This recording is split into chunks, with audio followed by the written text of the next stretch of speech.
Graça e paz, amados, maravilha do eterno, abençoados, abençoadas, riqueza do Todo-Poderoso Deus. Nós estamos no mais um Café com Deus, com o pastor Maurício Loureiro. Porra linda do Senhor. Café de hoje está lá em Lucas capítulo 10, tá? Nós estaremos meditando no versículo de número 16. Lucas 10, versículo 16, ok? Essa é a comissão que Jesus forma, né? Envia 70 que foram enviados de 2 em 2 para uma missão de pregar o evangelho, curar enfermos, expelir demônios, né? Então, traz para nós uma grande lição. Jesus os preparou, né? E agora os envia. Por que Jesus precisa fazer isso? Porque eles seriam a sucessão, dando continuidade ao trabalho que o Senhor Jesus iniciou de evangelização, de pregação, ok? Então, muito obrigado você que tem nos acompanhado, assistido o nosso vídeo, né? Hoje não, ontem, né? Que eu gravo de madrugada, então estive com uma pessoa que me disse, olha, eu assisto seus vídeos, só que eu não sei dar curtida, não sei compartilhar. Eu sou das antigas, a pessoa falou, inclusive foi minha professora particular, e então eu estou velho. Foi quando eu era criança, eu me lembro, né? Claro. Então, aí um abraço para a Marilene, estive com ela, ela falou, eu peço meus filhos para ensinar, mas sabe como é que é? Hoje os filhos não têm muita paciência para ensinar a gente. Fala uma vez e acha que você tem que aprender. É verdade, os meus são a mesma coisa, né? Essa geração nossa, né, do iFood aí, tudo rápido, micro-ondas, né? Então, a gente sabe que é assim mesmo, ok? Mas obrigado pelo carinho de todos vocês que nos acompanham, que assistem o nosso vídeo. Sei que muitos gostariam de curtir, de compartilhar, mas muitas vezes não sabem fazer. Tem outros que dizem para mim, pastor, eu queria me inscrever no canal, mas eu não sei se inscrever, né? Eu aperto lá, mas não dá certo, mas porque às vezes a pessoa tem que ter e-mail e ela não tem. Mas mesmo assim, muito obrigado a você, eu oro sempre por você, por todos que nos assistem. Que Deus abençoe, ok? Lucas 10, versículo 16 diz assim, quem vos der ouvido, ouve-me a mim. E quem vos rejeitar a mim, e quem vos rejeitar, a mim me rejeita. Quem, porém, me rejeitar, rejeita aquele que me enviou. Ok? Isso aqui é forte, né? Jesus envia esses 70 numa missão, tá? Dizendo que a seara era grande, mas os trabalhadores eram poucos, ensinando eles a rogar. A igreja precisa aprender isso, porque eles são a igreja do Senhor que está sendo fundada. Então a igreja precisa aprender a rogar ao Pai para que envie trabalhadores para a sua seara, né? O trabalho não é difícil, mas precisa mão de obras, de divulgação do evangelho, né? Igual a pessoa fala, abrir igreja, né? Precisa abrir igreja, mas precisa de obreiro.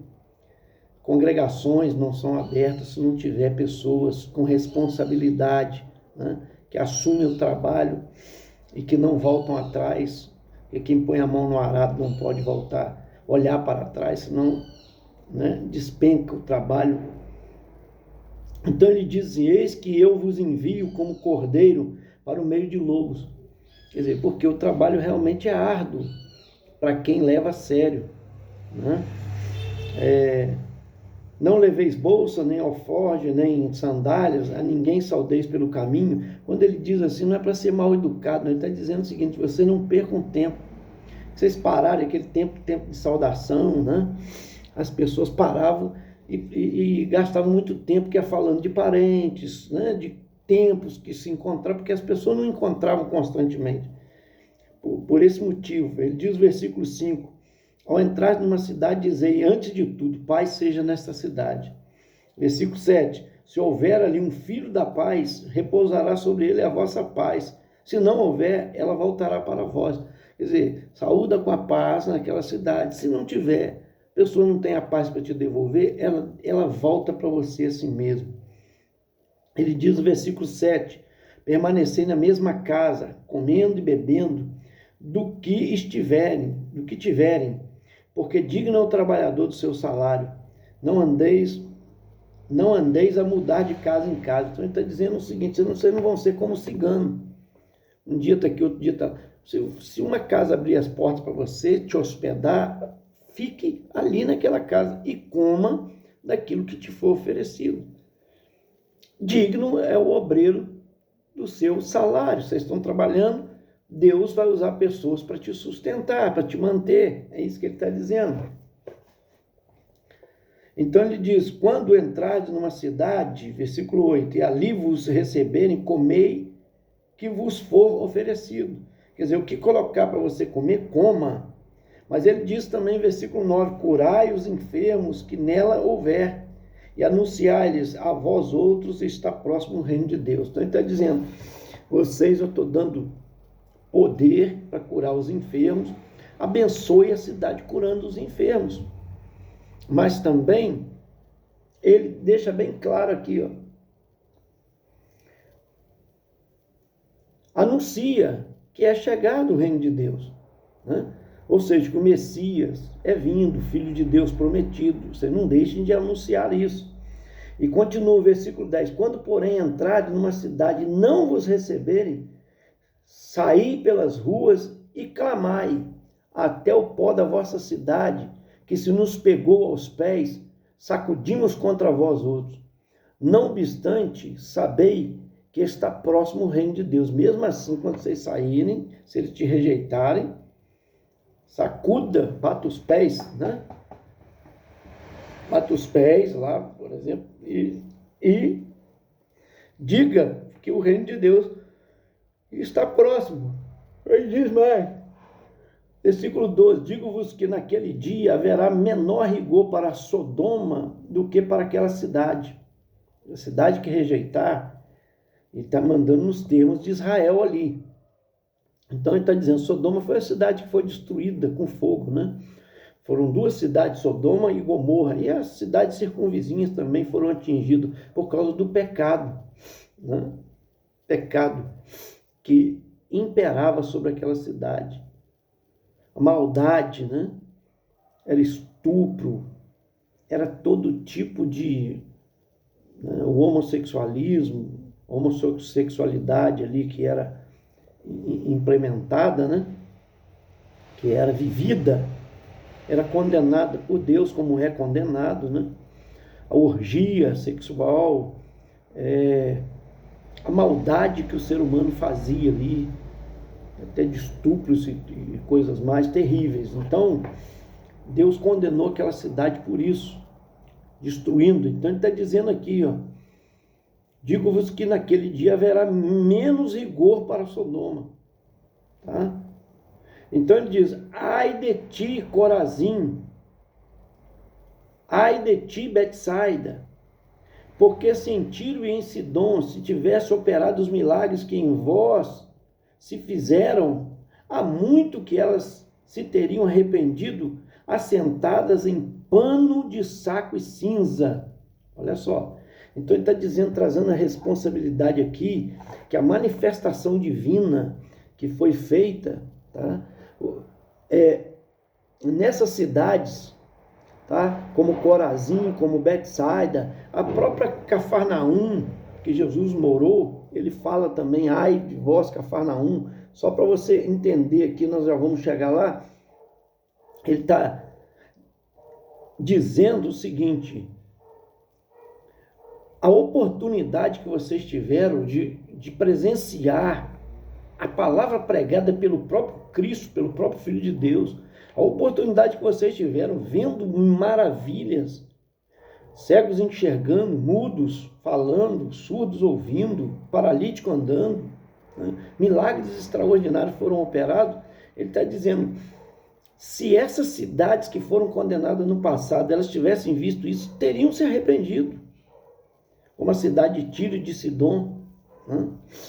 Então ele diz mais, que ela teria se arrependido assentada em panos de saco e cinza, que aquele tempo era assim, a maneira de se humilhar era vestir pano de saco, enfiar sobre a cabeça, abrir um buraco, enfiar, né, fazer de vestes e jogar cinza sobre a cabeça, certo? Eles teriam se arrependido e rolar sobre a cinza, né? Então ele diz mais: contudo, no juízo haverá menos rigor para Tiro e Sidom do que para vós outros. Então ele está dizendo aqui, por quê? Tiro e Sidom não teve a oportunidade que eles tiveram, certo? Aí ele diz, versículo 15, agora sobre Cafarnaum: tu, Cafarnaum, levar-te-ás porventura até o céu? Descerás até ao inferno. Isso que ele está dizendo. Quer dizer, faz uma pergunta: elevar-te-á porventura até o céu? Ele responde: descerá até o inferno. Quem vos der ouvido, aí ele entra no versículo que nós falamos aqui, mas só para você entender aqui que ele está advertindo também a cidade de Cafarnaum, que foi a cidade que ele fez como morada, e que muitos milagres ele operou ali, muitas mensagens ele pregou ali. E a maioria não se arrependeu. Não que não tenha arrependido, tem gente que é de Cafarnaum. Parece que de Betsaida saiu André, Pedro, né? Eu acho que de Cafarnaum saiu Filipe, certo? Foram discípulos do Senhor, tá? Então, vejam só, não que não tenha pessoas que se arrependeram, mas é um número muito menos expressivo. Isso que ele quer dizer. Em outras cidades, sinais eram operados e se convertiam, igual a própria Samaria. Aquela mulher pregou para o povo aceitou, veio todos ver, e ouviram a Jesus e pediram que ele continuasse com ele. Você entende? Então, igual Genezaré, que Jesus lá expeliu um demônio de um endemoniado que tinha legião de demônios, né?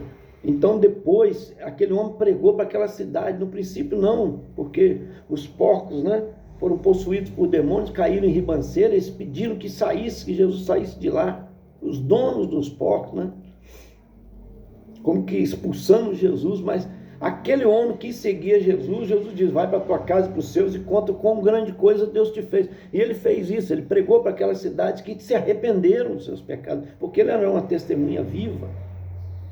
Então veja só, gente, a gente tem que estar muito atento a isso, a oportunidade que Deus nos dá de estar falando, né, mensagens que estamos ouvindo, a oportunidade de ver maravilhas, de ver milagres. Por isso que eu resumo aqui: quem vos der ouvido, ele está falando quem é de Deus, que são os enviados do Senhor. Ele está dizendo: quem vos der ouvido, ouvem a mim. Quem vos rejeitar, a mim me rejeita. Quem, porém, me rejeitar, rejeita aquele que me enviou. Quando você rejeita a mensagem de Jesus, você não está rejeitando só ele, não. Você está rejeitando aquele que o enviou. Quem enviou? Foi o Pai. Certo? E tem gente: não, negócio de seguir a Jesus, não quero isso comigo não, né? Quero só o Pai. Você está rejeitando o próprio Pai. Está dizendo aqui, né? Eu não sou testemunho de Jesus, não. Sou testemunho do Pai. Quem está rejeitando a Jesus, é isso que ele está dizendo, que está rejeitando o Pai, certo? Aquele que o enviou. Então, é para nós pensarmos e refletirmos aqui a oportunidade que Deus tem nos dado, gente. O Evangelho tem sido pregado de todas as maneiras. O que é o Evangelho? É as boas novas, a vinda de Jesus à terra. O Deus que se encarnou, esvaziou-se da sua glória e tomou forma humana, o Filho de Deus. Viveu no nosso meio, fazendo maravilhas, sinais e prodígios, ensinando a vontade do Pai, revelando para nós. E além disso tudo, recebeu em troca traição, condenação, chicotadas, coroa de espinho e ainda crucificar o Filho de Deus. Entende? Mas ele morreu para nos salvar, para perdoar os nossos pecados. Esse é o Evangelho. Ele não ficou morto. Não acharam o seu corpo. Ele foi para a sepultura, sim. Lá ficou 3 dias, mas no terceiro dia ressuscitou. Certo? Esse é o sinal que ele diz, que eles estavam pedindo, Jerusalém, Jerusalém, pedindo sinal. O próprio Jesus também teve piedade de Jerusalém. Jerusalém, Jerusalém, se fosse operado em vós sinais e maravilhas, como foram operados em outras cidades, muitos teriam se arrependido também. Porque Jerusalém, eu quis te abraçar como a galinha abraça os seus pintinhos, ele diz isso, mas não quisestes. Lá crucificaram o Filho de Deus. E aí eu te pergunto, o que aconteceu com essa cidade? Que esse ais aqui, né, é lamentar pela cidade. Todas elas foram destruídas, né? Por exemplo, a cidade de Betsaida, houve um terremoto que destruiu aquela cidade. Hoje são ruínas apenas. Jerusalém no ano 70 foi destruída também por Roma, né? Como Jesus previu, não ficará pedra sobre pedra, quer dizer, derrubaram toda aquela construção, todos os monumentos que lá existiam. Entende? Gente, me ajuda aí. É preciso se render ao Evangelho, às boas novas. Você tem uma oportunidade só na vida, porque é uma vida só. Certo? Enquanto a vida é esperança, Deus está te dando a oportunidade de entregar a sua vida a Ele hoje. A Bíblia diz, se hoje ouvires a sua voz, não endureça o vosso coração. Deixe Jesus reinar em você. Deixe Ele sentar no trono do seu coração e ditar as normas. Não estou te convidando para mudar de religião, não é isso. Eu não prego religião aqui. A maioria nem sabe qual religião que eu sou. Sou pastor evangélico, mas né, não prego religião aqui. O que eu prego aqui é Jesus, o Senhor da nossa vida. Você precisa se converter a Ele e congregar numa das denominações que é a igreja do Senhor. Sim, precisa congregar. A Bíblia diz, não deixemos de congregar, como é costume de alguns. Esse negócio de crente em casa, isso é só para quem está enfermo, que não pode ir. Uma pessoa de uma idade elevada que não pode ir mais. Né? De um bebê que não tem consciência, não tem como ir para a igreja. Mas se você tem como ir, vá. Peça para alguém te levar. Congregue. Porque lá tem palavra, lá tem mensagem, lá tem testemunhos, lá tem louvor, certo? Tem oração, que tudo vai fortalecer a sua vida. Recebe aí. Eu quero orar por você. Pai Todo-Poderoso, diante da Tua presença, eu apresento essa vida que nos acompanha no Café com Deus, neste canal, Senhor, que o Senhor nos deu como graça, como veículo do Teu poder, da Tua unção. Cura os enfermos agora que estão precisando, todos que tenham feito pedido de oração, alcance os seus corações, transforme as suas vidas, salva essa vida agora que está entregando a vida ao Senhor, para receber o Senhor no trono do coração, destronando eu e deixando que o Senhor reine sobre esta vida, em nome de Jesus. Te peço a graça, Senhor, do entendimento, que essa pessoa seja alcançada desta maneira, porque o poder do Espírito Santo é que convence o homem da justiça, do juízo e do pecado. Então faça isso, Pai. Faça isso, Espírito Santo, em nome de Jesus. Eu oro agradecido. Amém e graças a Deus. Esse foi mais um Café com Deus. Te aguardo até o próximo. Senta o dedo, vamos compartilhar